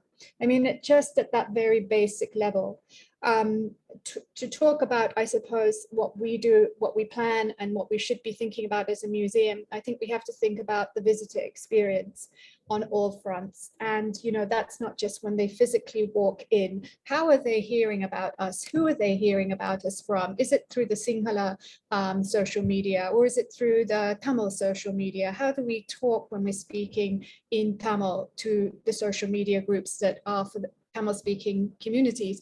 Actually, what we're learning and seeing is that the way that we position a language on a social media post is a huge impact on the way that information is taken in, and therefore how someone will feel welcome. I mean, there's so many levels to it, and I think that's a really, I mean, a great question, and the answers for it are multifarious, and I think it's something that we really have to pay a huge amount of attention to, because there definitely is a barrier to accessing cultural activity in Sri Lanka, and that cultural activity, as I said, has often been seen as something where there are gatekeepers around it. And I think what the work that Christoph has spoken about is also, you know, on the other end of what we're trying to do, but it's connected in trying to help people, you know, engage with history in a way that they would never have been, perhaps never have had access to. That I think is it's definitely a really important aspect of that we need to attend to in Sri Lanka. If I may just add to that, because I would fully second Sharmini's statement on location, and it's how relevant it is for anchoring a museum. Obviously, in the case of a mobile museum, we've got to choose new locations for every place that we go to. And interestingly, we started with a Buddhist hall in Moratuva, which was basically donated by a local philanthropist long ago. We went into a tent at a youth camp in the south. We went to the Bandaranaike library in Nitambua, and eventually to a school hall in Jaffna. So 4 very different locations. And we figured that not only did the locations influence the way we presented the mobile museum and people connected to the mobile museum, but in some cases, like the Buddhist hall in Moratuva, we were even told that after the mobile museum being there, it seemed to have almost got a fresh role in the community of Moratuva, because this Buddhist hall that was almost a bit neglected earlier on was then used for this museum, and it got fresh energy, and others are using it now as a community space more than it was before. So interesting how these dynamics are playing out. But we would in principle be open to hosting in very different places. We would obviously shy away from places that have a very strong religious notion or a political notion. We try to go for what one may call neutral places, but there is nothing that is absolutely neutral. Now you've got to live with the fact that each place comes with the notion, with the way how people perceive it, and you've got to accept that when you tour a mobile museum.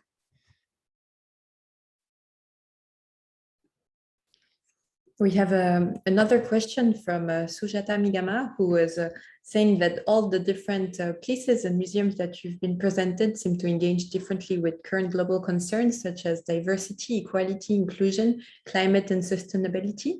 And to what extent were these or similar issues relevant to the construction or when constructing your museum and your spaces and the audiences also that you were targeting?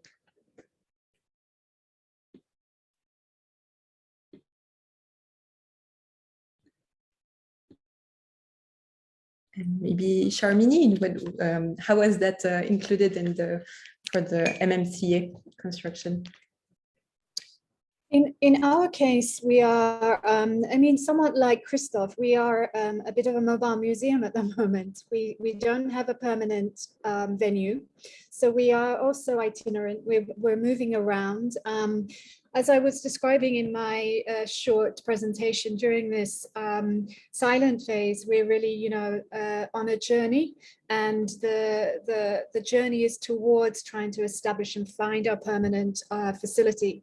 And on that journey, we're going to have to be in different locations. And the benefit that comes with where we are going into right now is we've come from a place where we had our first exhibition, and without which we would never have got off the ground, which was at the Academy of Design. And we're now moving into a place which is going to be smack bang in the middle of a shopping mall. And it's with real excitement from my end that we're going to be in a truly public space.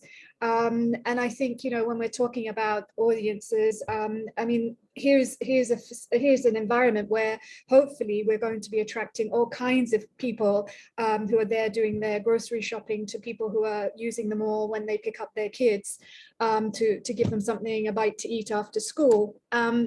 And I think, you know, what we have to think of in us, where we are at the moment, is, you know, just making sure that the decisions we're making, that we keep our kind of capital expenditure to a minimum, so that, you know, because we're going to be moving each time, and we can't recuperate that as we go.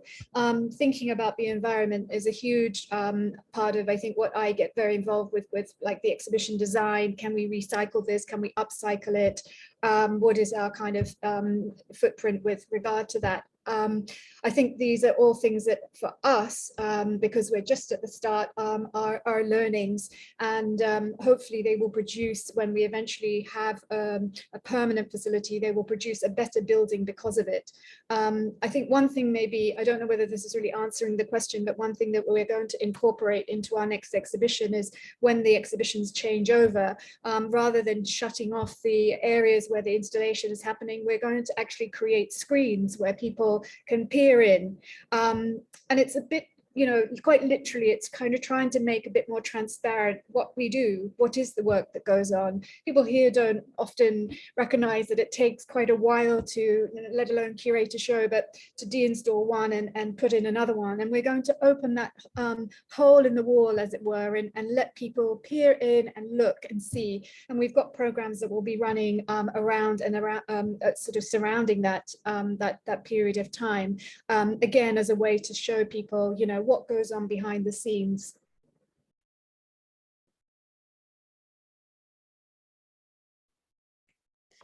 I'm curious about the experience of the Louvre Abu Dhabi in this regard, and the construction on these different issues and your questionings.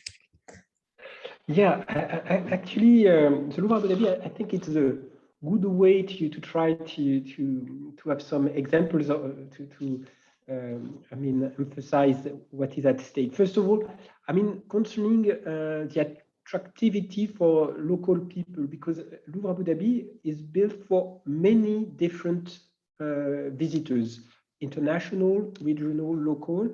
So the point is how to attract all these visitors, and how to be sure that, to avoid the elitist risk, everybody find a way to be entertained, to have a moment of pleasure.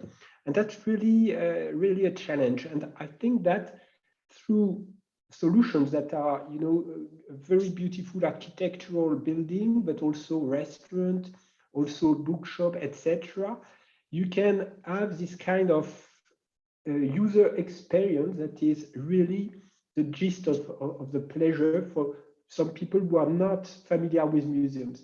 And also the Abu Dhabi, one of the points was to avoid the intimidating side of the museum. You know, I mentioned the idea of climbing steps. It was metaphorical, but most of the time it's literal. You climb steps and you have porticos, etc. And that's really intimidating. In the Louvre Abu Dhabi, we tried to avoid this by a very smooth entrance, which is more or less inside and outside at the same time, with a beautiful dome, etc. So the idea of fighting against the intimidating side is something of important. But also, we mentioned the idea of the ecological side, I mean, the climate change risk, etc. Of course, in Abu Dhabi, it's a bit difficult because, of course, you have to preserve the works of art with air conditioning, etc., which is not always easy. But it was also new solutions that have been tried, like the big dome that makes some natural cooling, etc. And this kind of solution is also something we are trying to improve. And also the way that, you know, for instance, the exhibitions are built up with, because an exhibition has a very important ecological footprint with the fact that you are carrying the works of art through with cargo airplanes, and you have big crates, etc. So we try to share, to mutualize, etc., to diminish the footprint of an exhibition in Abu Dhabi. And also a point I would like to make, but this is very important, and it should have been maybe the first point, is that a museum has to be a generous project, and generosity is the engine of a museum. You know, people would think that a museum is a business, for instance. Sometimes people think they will earn money with a museum, or they will think it's a self-glorification. Most of the time it's failures. A museum is generous, it's really open, and this generosity means that you are always trying to address what is important for the visitors. And it's true that today, inclusivity, trying to talk with communities without being sectarian, but it is something of importance. And for instance, in Louvre Abu Dhabi, during the sanitary crisis, for instance, they took the opportunity to invite, for instance, taxi drivers. Most of the time, when in normal period, taxi drivers do not enter the museum. So now, please come with your family. You have 4 free tickets if you come with your taxi, etc. So it was some kind of experiences to, you know, have these inclusive policies, which were really important to have this encourage of the institution in its context, and that was very important. But always, I think we have to keep in mind this generosity of the project, the museum project, to avoid all this you know, contempt that sometimes you have between learned and scholar people against the general public, or etc. We have to know that in a museum you share a common identity, and you share this kind of aesthetical emotion that is you know, something which is totally shared between all human beings. I have a question for Mr. Barbaret. The dome, the natural climate under the dome, it works? Yeah, actually, it depends of the period of the year, it depends of the humidity, but sometimes it can decrease because of the wind that is created. 5 to 10 degrees of difference between outside and inside the dome, although it's totally open. But you know, the yes. phenomenon of shade and winds that is artificially created. Of course, in Abu Dhabi, when I say 10 degrees, it sounds a big figure, but it's 40 degrees outside. It is 30, but the 10 degrees makes a real difference. Yes, sure. Well, because it was a great idea. So. Yeah. I wanted and to it's know. beautiful. On top Yes, of the... I have visited, so I know it's beautiful, but I wanted to know if it works. Okay. Yeah, definitely. Thank you. I have one last question that resonates from the presentations of Christoph and Sharmini on the fact that you mentioned that actually having events is what pushed your attendance and that pushed people to come to the museum. And do you think that pushes newborn museums to actually become more concentrated on temporary exhibitions rather than permanent collections? Or do you think that both should always be kind of prioritized? It's a question open to all, of course. So. Sharmini, you want to start? Sure. Yes, it was very much evident that we were event driven with our audience. And I think it doesn't necessarily matter if it's a temporary show versus a permanent collection. Why wouldn't you necessarily have a program, a monthly program with a permanent collection? And I think particularly in Sri Lanka, where we have a number of permanent collections, that would definitely be a huge, improvement if they were brought to life. So to say, with talks or events going on around them. So I wouldn't necessarily make a distinction there.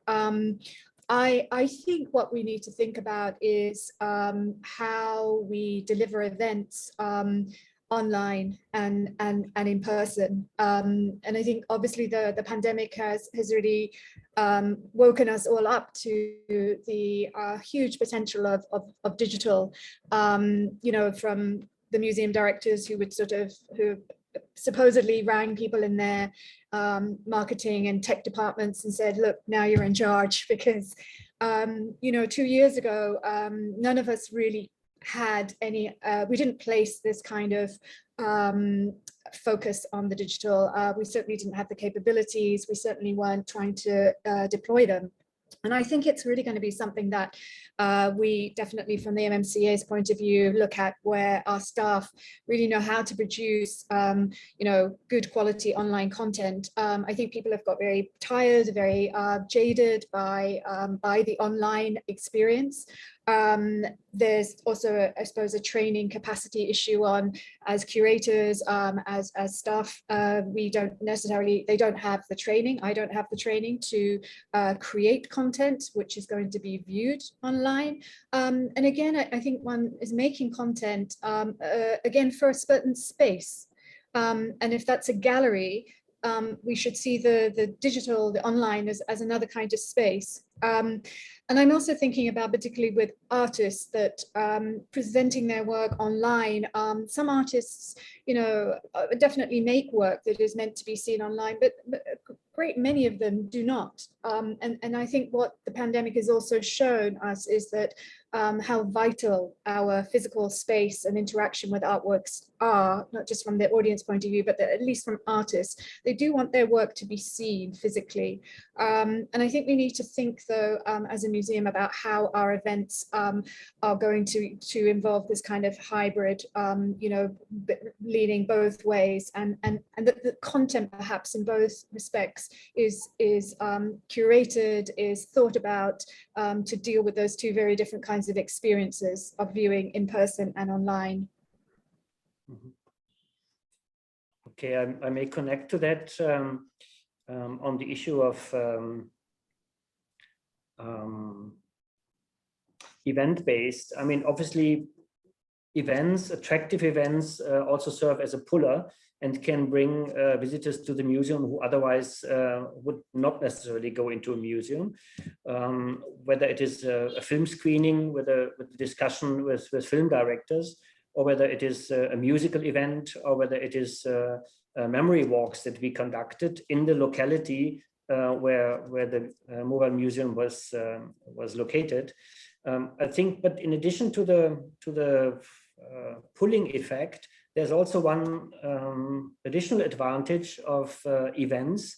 They can help to anchor the museum in the locality. To give a practical example, there is a tradition called Vaida Bala that is almost forgotten in Sri Lanka. Moratuva is one of those places where it is still practiced. It's basically something like a musical competition where groups are trying to respond to each other, and some even call it a very early form of rap. And we were able to organize an evening of Vaida Bala in Moratuva, which was a puller for people from the location, and which they appreciated a lot, because they said this museum did not just come us to teach us how one has to look at history, but it comes with an entertaining element. It invites us to connect to an old tradition that is still alive here in Moratuva, different to other places in Sri Lanka. And that is obviously an additional effect that events can bring to the museum. Similarly, the memory walks that we tried to organize, Moratuva again was a good case where one of our colleagues, who is originally from Moratuva, offered guided tours through Moratuva, looking behind the facade of buildings that are known to everyone, but not necessarily the history is known to everyone. So the localization that comes with tailor-made events is a big advantage, in addition to the effect of pulling people into the museum who otherwise wouldn't come. Yeah. And when it comes to the balancing of permanent collection vis-a-vis continuously evolving, we have an assumption, but it's not much more than an assumption, that eventually, if we can continue to tour the mobile museum, we may come up with something like 2/3 of exhibits that will possibly turn into the permanent ones, whereas 1/3 will be the ones that will continuously change according to the location, listening to the local sounding board who will guide us what works well, what may not connect sufficiently. So eventually the collection will grow and grow, but not everything will always be shown everywhere. But there may hopefully be a core set of exhibits that will also then allow us to maintain this narrative arc that we had originally conceptualized.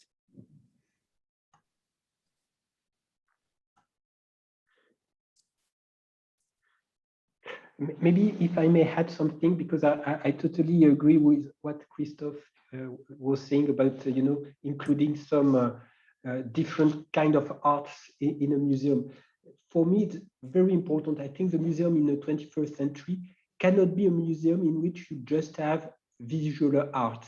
And actually in French, it's very cruel, because you say there is the art plastique, namely visual art, and on the other hand, you have l'art vivant, living art, which means actually performing art. But in French, it's as you have the dead hearts, dead and living. So no, actually everything is living. And really, I think the museum now, you have already a lot of experiences, and Christoph, you just mentioned one concerning your mobile museums, but really the museum has to invite theater, dance, movie theater, whatever you name it, but really to attract the audience. Having just one kind of expression of the artist's creation is not enough. And really thinking that you have on the one hand something which is static, which does not move, which is really the same for years, and at the end of the day it's really dusty, and on the other hand you have very brilliant exhibitions, temporary exhibitions or performing art. It's something which makes the museum very boring, because I have to be very short, but you cannot have the boring side of the museum and the exciting one. You have to make it hybrid. And the word hybrid, I think it's really something we have all professionals of the museums to think out and to build, because for me, if you have the static side only, the dead side, if I translate from French, really museum will be something of the past, really. And if we want to have the museum something of the future, this mixture, you have to destroy all the borders, all the walls, and have something which is, very very symbiotic, actually. Aurélie, can I possibly respond to one of the comments that I just read here, which actually fits very well into the way we approach the mobile museum? The question is, aren't you moving away from the concept of museum? It's a brilliant question, because that's exactly what we are trying to do. We try to test the boundaries of how to look at museums, right? And we consciously challenge the way how Sri Lankans have experienced museums in the past and try to still stay connected. I mean, we are not keen to develop something that is just for the enlightened few. We want a mass appeal for the mobile museum. We want students to go there and feel comfortable and feel encouraged to interrogate history. But that may mean that there is maybe more focus on events or on dialogue, on whatever, but not just the way how they have experienced the National Museum when they had to do their compulsory visits to the National Museum in the past.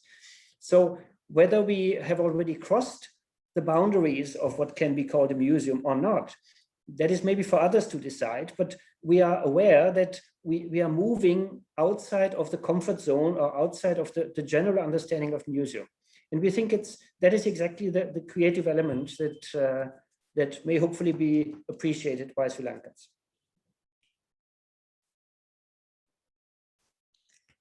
Thank you. I think it's really it's really kind of the conversation opens up very large spectrum of conversations, but I think we could go on for days on this topic. I think to keep on track in terms of timing, we will have to end the discussion here, because otherwise will be a bit too much. But thank you so much for this conversation. It was really fascinating. I learned a lot on your different experiences, and I think a lot of lessons will remain with me in terms of cultural engineering and how you can construct such different types of museum, because you have also a very wide spectrum of experiences. So thank you to all the panelists for accepting to be here with us today, and I hope I also will get to see you and some participants to the session tomorrow that will be at the same time on the question of shifting the museum narrative. And we'll be listening to Hasini Haputantri, who's author of the book Museums, Memory and Identity Politics in Sri Lanka, Françoise Vergès, who's a historian and political scientist, and Senarat Vikramasinghe, who's the cultural director of the Department of National Museums. So thank you very much. Thank you very much. Thank you. Bye-bye. Bye-bye. Good night. Thank you.